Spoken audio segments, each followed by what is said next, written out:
Everyone has complete freedom for their own decision. And what they do is make decisions that impact the customer with no reference to anything else that ends up in this kind of completely randomized approach. So you could say that's one worst case. You could say the other worst case is no one makes any decisions because every single decision has to go through this same linear process to apply the same logic and the same generalized model. So that's the other worst case. And what we're finding is what's in the middle here.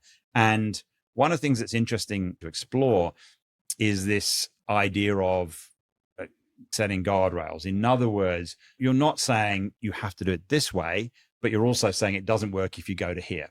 So how do you construct an environment that gives enough of a sandpit that you can still play in to find the opportunity for that creativity that you're talking about? Yeah. But if you're up against something, you haven't suddenly driven the company off the cliff.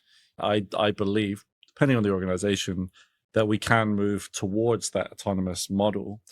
Some of the theory around motivation in organizations, autonomy is great, but we want to avoid the tyranny of freedom. How do we, one, avoid guardrail-less decision-making? One, because it leads to randomness, but also it negates the power of autonomy. We give people complete freedom of choice that kind of stifles them. It doesn't make them feel that they're able to do their job, that they're able to make effective decisions and be able to move forward.